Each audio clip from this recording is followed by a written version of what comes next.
welcome to a new edition of TrueFire Live. It's been a long time, over a year and a half since our last edition, but the stars have aligned in a very charmed way because we have the Gristleman, Greg Koch, here in the studio live for you. What's happening, Greg? Having a great time. Making some jams, showing some jams, eating some good food, seeing the sun, seeing the ocean. The food is good. Oh, Lord, yeah. Almost as good as the jams, right? Well, you know what? Where there's gristle. Where there's gristle. So, man, we've been buds for such a long time. You've always been a great friend of the fire. I mean, it's been a long time coming. Yes, absolutely. You're one of the busiest cats I know. You got a million things going on. But finally, we made it happen. We did. And you were here, I guess, a couple of months in ago. July. In July. And we did your very first TrueFire course, a masterclass called Gristleman Guitar. Correct. Tell everyone basically what you're doing in that course. Well, many different things. It's an overview of kind of all the little techniques that I do, or a good chunk of them anyway. You know, everyone always asks about the chicken picking stuff, hybrid picking, a little bit of course, the different blues stuff that I do, all the different bends and vibratos and pinch harmonics, and a little bit of standard tuning slide. And of course, some of my comping stuff that I do in a blues format, funk format, so on and so forth. There's some Travis picking stuff, all kinds of different things. But we take a deep dive into some blues stuff as well. Tried to make it, be cognizant of the fact that not everyone's going to be able to play some of the crazier stuff, but I'd like to think that people at any skill level are going to be able to watch this thing and be able to nab something and be glad they came. Absolutely. What I love about the Masterclass is, you go deep, but you also go wide across your whole kind of thing. Yes. Cover different genres, different techniques. And, what do you think? This is the first time you've produced a course with all the learning tools, video sync, tab and notation, looping, slow-mo. Do you think that's useful for a student? Oh, absolutely. Yeah. I mean, so much of the, going back many, many years in the instructional realm, if you will, it's to have everything where you can see what my right hand's doing, you see my left hand's doing, you see the on shot, and then everything's transcribed.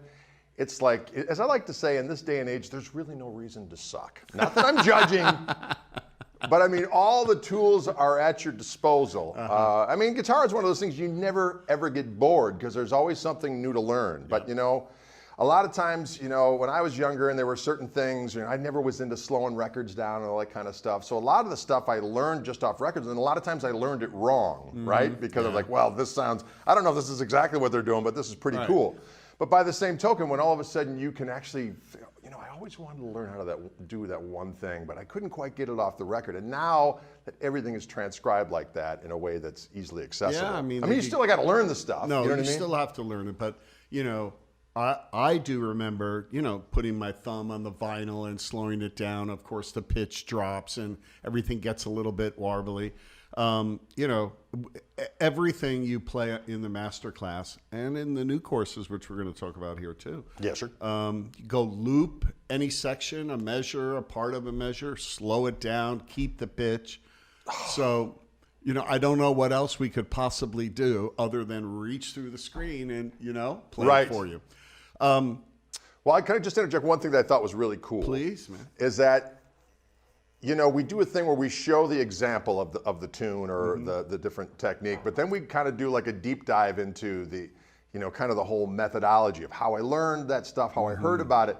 And there's all kinds of other information in those little, sometimes there's even more information in those things than the actual just showing of the piece. Yes. And what's so cool about that, from my point of view, of not having to worry about having to transcribe it myself, and knowing that I just play whatever I want and that's going to be tabbed out for me. For me, having done this for so many years, where that's always in the forefront of my mind, it's like a lot of times what I was teaching was curtailed by what I was able to transcribe and the time I was able to do it. And so many things I do are in and out of the bar line. You know what I mean? No, I know. this totally gave me the freedom to show all these cool little tidbits. So it was an absolute gas. Well, let's do this. We'll talk a little bit more about this, but you know, the course. It's on pre-order right now. That's correct. It has gone, what's the expression? #1 with a bullet, like Woo! overnight. But play something from the course. Okay, you know, we did some stuff on... what's that slow blues? It's a slow blues. Drowning on Dry Land is the track, and we call it Drowning in a Sea of Vibrato. But I did some different, like Albert King things, but in my own way, and with fingers, without, you know, pick, and with pick. And so I'll just play a couple choruses of that. And okay, Tommy, can you roll? Do you have that track?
That's the gristle. that is.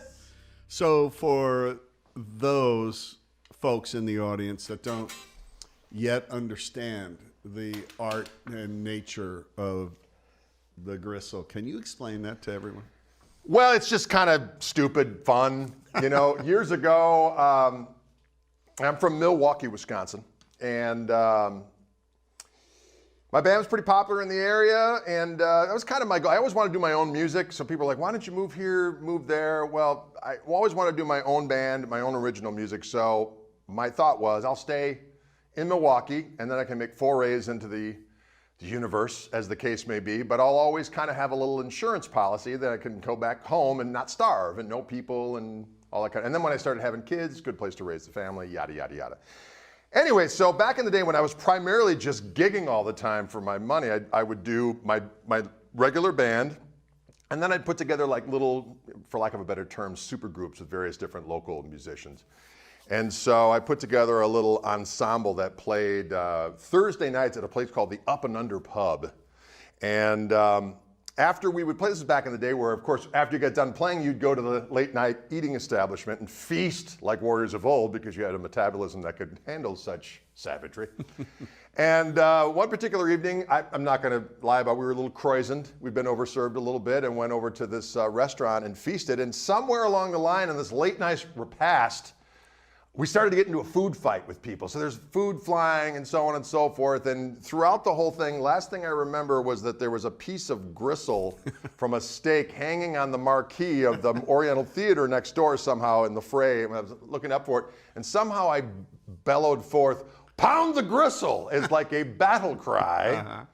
And therefore, every week when we would show up to do this gig, we're like, it's time to pound the gristle every time we would hit the stage. And then it just took on a life of its own. Next thing you know, I was the Gristleman. I'd named records, Radio Free Gristle, Double the Gristle, Gristle everywhere. And somebody actually said to me the other day, gristle, I think, is actually cartilage. It's not fat. I'm like, you know what? I got a hard enough time letting people understand what I mean by gristle, let alone the anatomically correct. Exactly. So, naturally, you called the Masterclass Gristleman Guitar. Yeah, correct. Right?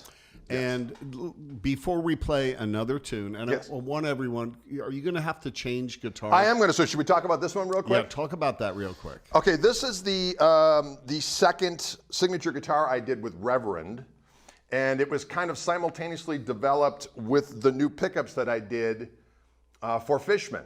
So I started working with Fishman with the pickups about 10 years ago now, I guess, with the Fishman Fluence pickups, which, it's a long story, but I'll just tell you this. They have multiple voices. Both of them are awesome. They're noise-free, and they look right, which is key for me, because a lot of single coil-esque pickups that get rid of the sound, they end up looking like they have like claws and beaks and stuff, and look something other than what they should be. Anyway, so I had an idea to do P90s. I always liked P90s, but it's an interesting thing. P90s are all over the place in terms of how they sound and so on and so forth, what guitar they're in and all this other. So there's lore about the P90s as well, but they're noisy as hell, especially putting the gain on, and it's buzz central. So I had the idea, because we were so successful in doing the T-style, the Tele-style pickups that I did with Fishman, which ended up on my first Reverend guitar, which I'll grab in a minute. We developed these P90s, which, as I said, have two voices in them, which I'll just kind of demonstrate real quick. So that's the first voice. If I press this little button in right here, I get a second of it. Something with just a little bit more meat on it. Bridge hook. First voice, second voice. And there's no noise. Turn down the volume, I don't lose any highs. All that kind of fun stuff. But what's really fun is I wanted an out-of-phase sound that was cool. So in the middle, we got the... Sweet. Anyway, so I wanted... the thing about these guitars is that they're just a little bit bigger, because I'm a big son of a gun. And everyone's always like, what is that guitar, some kind of ukulele? Is it a mandolin? And so when I was working with the Reverend folks, I'm like, can we just make the body a little bigger so it's like between 2 and 3% larger? It's not so large that it doesn't fit in regular cases, but it just gives the image that it's a little bit more proportionate to the larger individual. So it comes stock with these pickups, and this one's a neck through, it's Gibson scale, and it's gold. There's 3 colors right now. There's gold. We are also longtime friends with both Fishman and Reverend. Yes. And I remember way back in the early years of Reverend, the early years of TrueFire, we'd meet at these guitar, shows in the Poconos, right? Trying to spread the love, kind of a thing. And man, we've worked with them. We have easily a dozen Reverend guitars in the house. They're phenomenal, and we need to get us one of those. Yeah, the Gristle 90, it's called. The Gristle continues. So for the next track, while you're changing guitars, switch guitars here a little bit. Can you do a little bit of what's that chicken picking spank it thing? Yeah. We're gonna do a little bit of that. Okay, while you're grabbing that guitar, guys, if you would look underneath the video on YouTube, there's a bunch of links, okay? The first link is a link to be able to pre-order the Gristleman Guitar Masterclass. There's a nice promotion going on right now. Save some bucks on picking up this course. But there's also a giveaway going on. What are we giving away, Greg? We are giving away one of these very guitars. So this color we call Blucifer. And this was the first guitar that I did with Reverend. And it is, again, a slightly larger body, Carina body, roasted maple neck. Comes stock with the Fishman Fluence Gristle Tone pickups for Telecaster. And this is the first color we decided on. It's available in many different colors, but the one we're giving away is this one, which is Lucifer. Awesome. So that second link, all you have to do is go there, enter your email, no purchase necessary, no monkey business. Go ahead. I should also mention that these pickups are also being given away separately, a la carte, from our friends at Fishman. Nice. So Fishman is also longtime friends of the fire. They have always done amazing things, haven't they? They're just such good people, smart people. Absolutely. Treat artists, with a lot of respect. Absolutely. And, on this side of the fence, collaborating and co-promoting and working, you get to know the people. Right. Like there's no BS with Right. them. They're just straight shooters, always deliver what they promise, and also make a great product. And we've got a link to Fishman on that list as well. We have a link to your website. Go ahead. Sorry, I was just going to say that, and also Koch Amplifiers has divulged an amplifier for us as well. Now, it's not one of my signature amps, but it's another great amplifier that they make. I believe it's the Twin Tone. Is that the one? I don't know what's on. The Classic Tone. There we go. That's a good amp.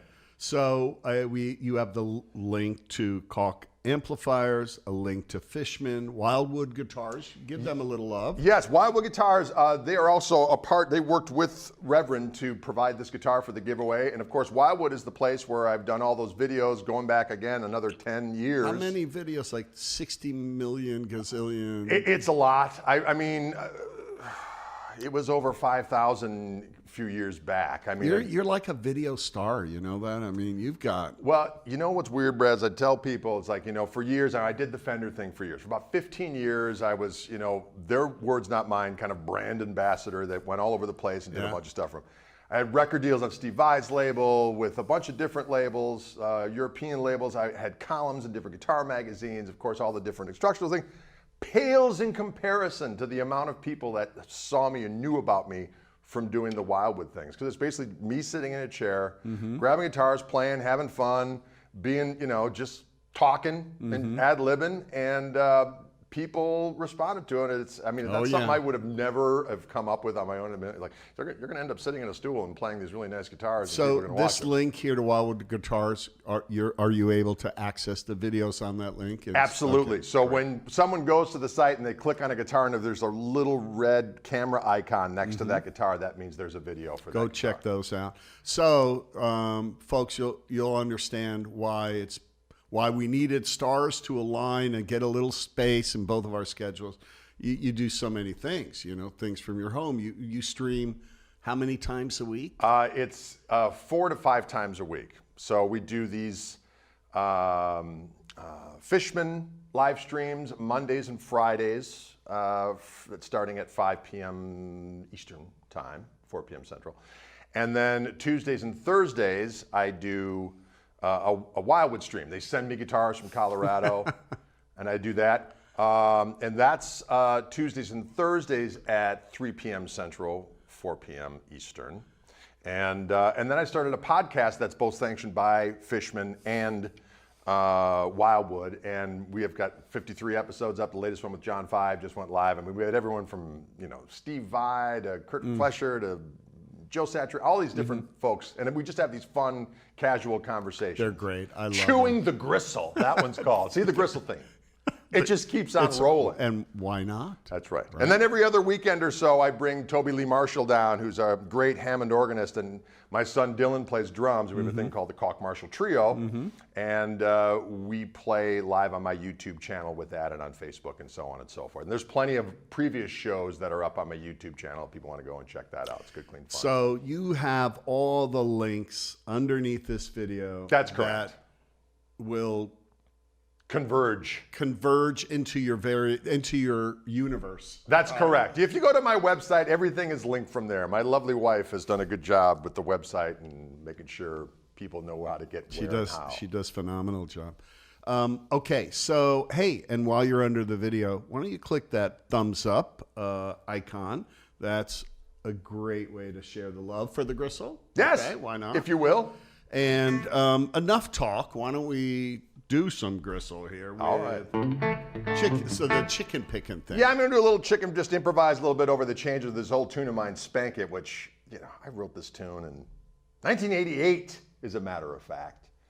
And it was just for the fun of it. You know, I was never a big country guy per se. I didn't grow up listening to country music, but I did like just the percussive coolness of chicken picking, which, you know, something I actually heard first, like Mark Knopfler do, and Ray Flack, another English guy that played with Ricky Skaggs, and Albert Lee. And then through those guys, I started to go back and listen to James Burton and Jimmy Bryant, and of course Chet Atkins and Jerry Reed and you know, Roy Nichols, yada yada yada. But yeah, so there's an element of this chicken picking that I do. It's something that people ask about a lot. So even though I've covered this tune in the past, I covered it again on the Masterclass because I thought it was something that, you know, people are going to want to know. No, they asked for it at your concerts. We had to put it in the Masterclass. There you go. Exactly. Just to dig into your approach to chicken picking. Right. With that, Tommy.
Along those lines.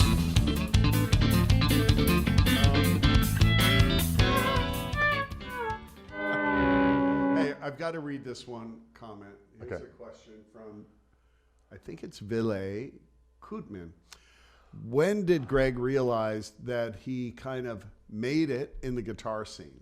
I mean, he's a superstar now within the guitar community. Some very prominent people call him the best guitarist on the planet. How do you reply to that? Because I couldn't agree more. Okay. Well, I mean, I'm flattered. You know, it's interesting. You know, there's things that happened earlier on in my career. I always thought, man, if just this happened or this happened, you know, I would have figured that success was at hand. But to be honest with you, kind of a pivotal moment happened. I mean, I have my own band. You know, there's local music awards, and we won all, you know, Artist of the Year, you know, as far as Blues Artist of the Year, and you know, and I got all this love locally. A guy saw me at a club who was from Fender and said, "You want to do stuff for us?" So all this stuff was kind of happening. But I think it's when, you know, my wife, when she said, "Hey, is there any way you could really fire up your game so that I could actually not work and stay home with the kids for a while?" I mean, I shouldn't say not work, because working, you know, she's basically saying, I want to go home and hang out with the kids. Right. Because I had going on 3 at that point. So when I was able to, you know, through a bunch of different stuff lining up, be able to make enough money playing my guitar to support, you know, at that point, you know, a family of 5, and then soon to be a family of 6, and that went on for years. That's when I was like, you know what? To be able to maintain a happy marriage, you know, kids that, you know, like you know what I mean? That know you and like to be involved with your kids, and to be able to have, you know, at least the financial freedom to be able to sustain a lifestyle that, you know, you want, you know, that you had when you were young and you want your kids to have. Yeah. That's when I was like, you know what, that was success to me. Now, all the other stuff on top of that, you know, that would happen, you know, you get kudos from this artist or from that artist. What's interesting is all the people I hang out with at home, a lot of them don't even know who these people are. You know what I mean? Right. And my wife doesn't even know who a lot of these different people Yeah. are. And that's one of the main, not one of the main reasons, but that's one of the many reasons why I married her, is that she just didn't care about the more, Right. you know, stellar aspects of rock and roll or whatever the case may be. I remember when I played this gig up in Minneapolis with this band. I got a call to this band. It was like the biggest blues band in Minneapolis. And I told her, I was like, hey, you want to come out with me Saturday night and see this band? And she says, who the F is that? And I was like, she's the one, you know? And so that's really, I mean, when people say really nice stuff, it's absolutely flattering. And, but you know, I just like playing. And I'm always trying to get a little bit better. And there's no, I think I speak for most guitar players, no one's harder on you than yourself. Mm-hmm. So, I mean, I hear every mistake, and you know, but you finally just get to the point where it's like, you're confident in what you do, your intention is good. I mean, it's like, I have no problem. I mean, I create so that other people enjoy it, and they can take what they want and do what they will. And so the fact that I can maintain a level of Yes. financial security and be able to create the music that I want to do. That really is making it at the end of the day. It's Yes. not what, when we're younger, we think making it is. Right. Oftentimes, even if you achieve that, Right. it's not exactly happiness. you Right. know, and not exactly financial stability. Exactly. You know? Exactly. But we were talking at dinner last night. By the way, did you like that dinner? It was fantastic. Are you kidding Was me? there enough variety in Oh, my what we Lord. put on the table there? Pretty good, huh? Oh my God, you're a savage. Brad ordered every appetizer on the menu. And it was really worth it. We went to a restaurant. Kyler, who is a long-time team member here, had a dream to be a chef all his life. And sure enough, man, he served up some incredible. We ordered virtually everything on the menu, including entrees. But we were talking about, you know, that you're happy, you know, Yes. that you love to play music. Yes. And you don't have to do things that you really don't want to do. Right. So, Exactly. you know, I love to hear a success story like that. Okay. We're being prompted to play more music. Oh, okay. So, I think I was going to switch over to that acoustic instrument, right? yeah, tell us a little bit about that. Okay. What are we going to play? The arrangements? Yeah, I'm going to do a little acoustic blues thing.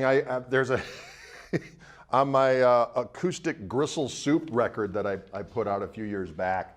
One of the tunes on there, I just kind of improvised a blues, kind of a country blues thing in the key of A. Mm-hmm.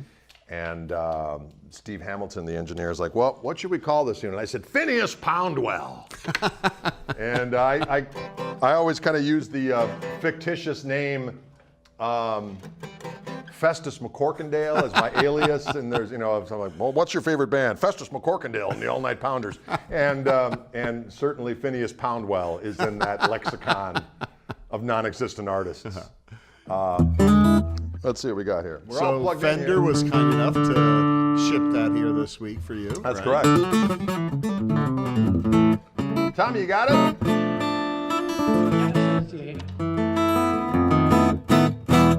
Oh, there we go. Nice.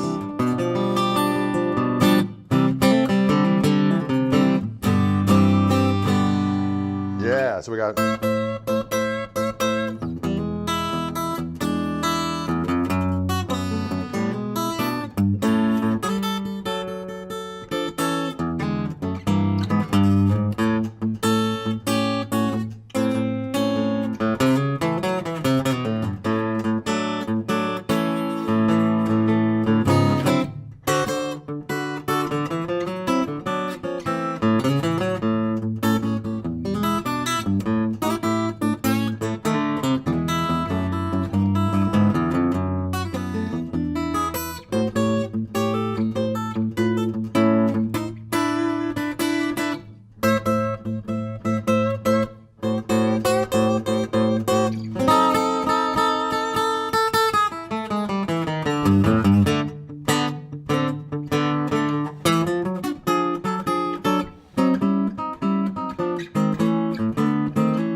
I jazzed it up a little bit at the end there for the kids. Sweet, man. So that's one of the 6 arrangements. That's You correct. A present this variation course. of that, certainly. Yeah, it's great. That course is also, I think, a very unique and special course that has wide appeal. Because we all want to learn how to do something like that, right? Yeah, right. A little bit of this, a little bit of that. Exactly. And, you got to learn a few new techniques maybe, but it's not like spending a lifetime, to play solo fingerstyle guitar like a Tommy or Right. Doyle Dykes. And Right. I think it's a brilliant course. Well, a couple of things, like just little, kind of the gateway drug, if you will, to Yes. Travis picking is that mystery train thing. That's something I teach to people all the time. And it's definitely one of those rub your tummy and head at the same time thing, but Yeah. then I'll add a little.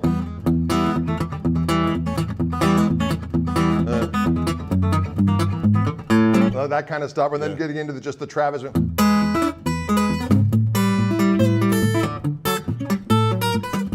That kind of stuff, but doing it with hybrid picking instead of saying, oh, I got to have a thumb pick, and because that's one of the things that kind of didn't turn me off, but kind of scared me, if you will, about Travis picking, and that whole world is like, well, now I got to get a thumb pick and do that whole thing, and No, exactly. And a lot of these tunes might be at a tempo that might put somebody off a little bit. Right. But that's when the learning tools come into play. Slow it down. Right. Work it out a measure or move at a time. And with practice, right, the gristle comes. Right? it does indeed. It manifests in the night. What do you want to do? You want to show something from the licks course? Sure.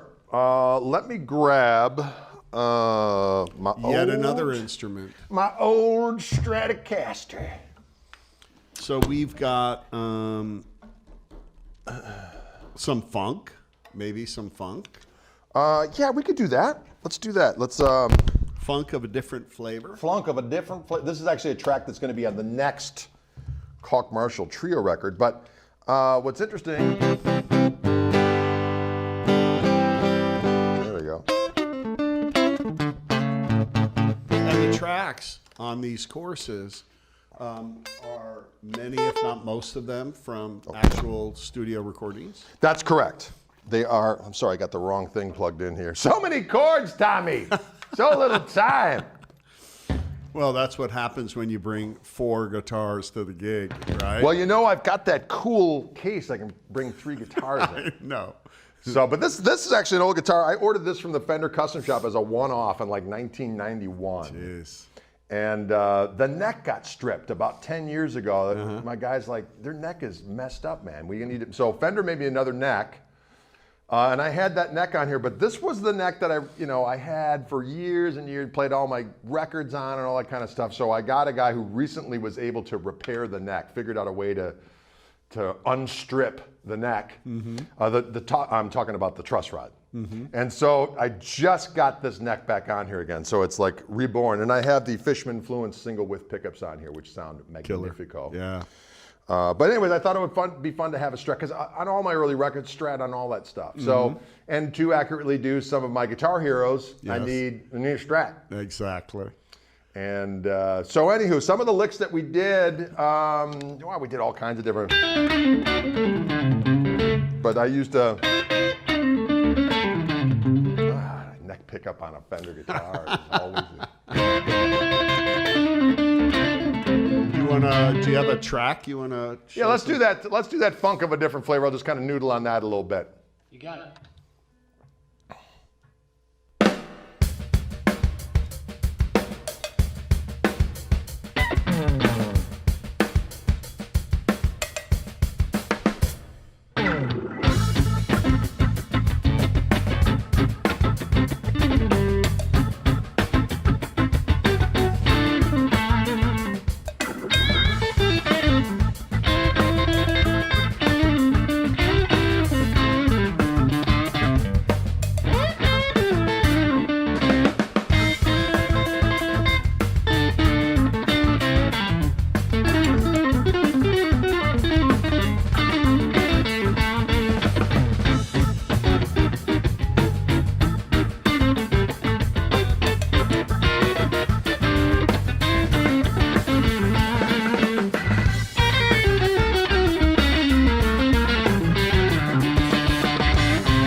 But somewhere in all of that was a bunch of licks I showed in the licks course. Exactly. And some of the licks I showed in the heroes thing as well. Yes. Well, let's do something. So let's talk about My Guitar Heroes. Yes. The third course, My Guitar Heroes, you talk about who?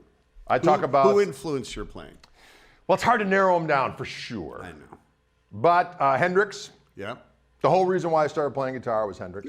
I still listen to him all the time, finding old bootlegs. Hendrix is my all-time fave. Clapton, but particularly Cream era, Blues Breaker, Blind Faith, Derek and the Dominoes, Clapton. Yeah. Not that he didn't play great stuff afterwards, but the intention was different. And I think most people would probably agree with that. So I discussed some of that, and particularly, vibratos and phrasing and and some licks and just attitude, basically. And with all of these, probably other people have said the same doggone thing, but for me, when it comes to these influences, it's not a matter of, I've never figured out like solos verbatim. Some I would get pretty close to what was actually happening, but I was never obsessed with playing exactly what was on the record. I was obsessed with being able to speak in the language of, right? So I would come up with the vibe of the person, and it was the vibe and cherry pick the licks that I thought really, to me, exemplified what I dug about that individual. And then I would add that to my own stew. So if I wanted to, I could kind of speak in the language of that person, but also assimilate it into my old gristle stew and stir up the bubbling cauldron. So anyway, so we got Hendrix, we got Clapton. I had to do Jeff Beck. Jeff Beck is someone I've listened to from the very beginning of my guitar playing and have followed him along the way. It's one of those things where I get a little, it's just such a strong flavor. I can't, it's like a lot of times that's why I went to a T-style guitar, is because if you grab a whammy bar, you're going to sound like Jeff Beck because he's the master of Mr. Wiggles, if you will. Yes.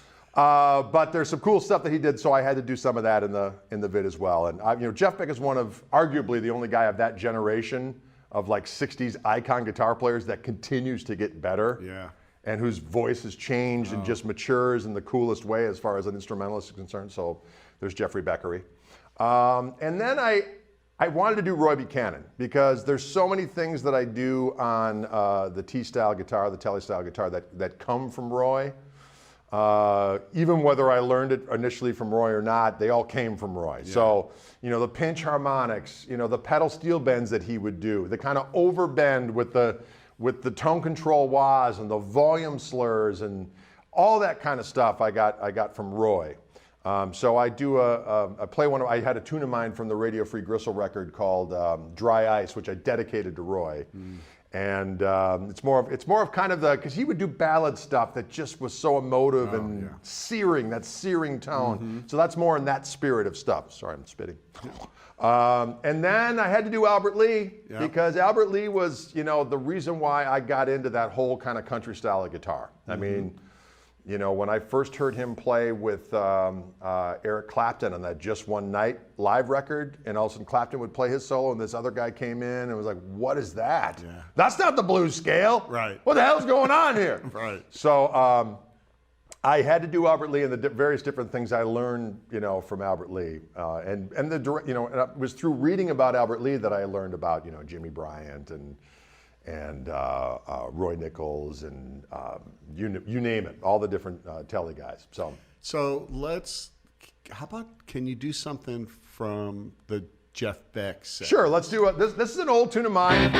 It's an old tune called The Grip. It's crazy, but I employ some whammy bar stuff in here that's definitely from the Jeff Beck arsenal of trickery.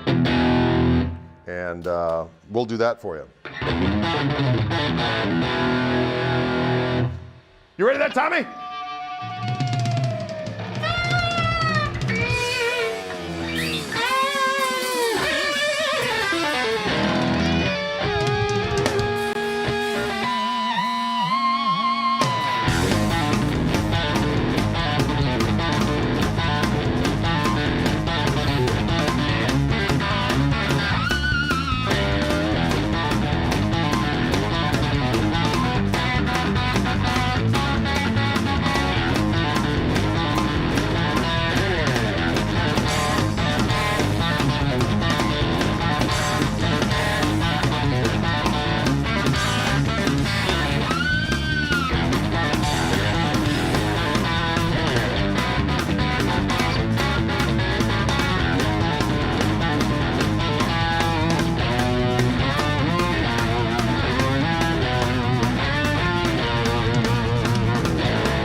Somewhere in that realm. Oh man, that course also is incredible. So let me just recap.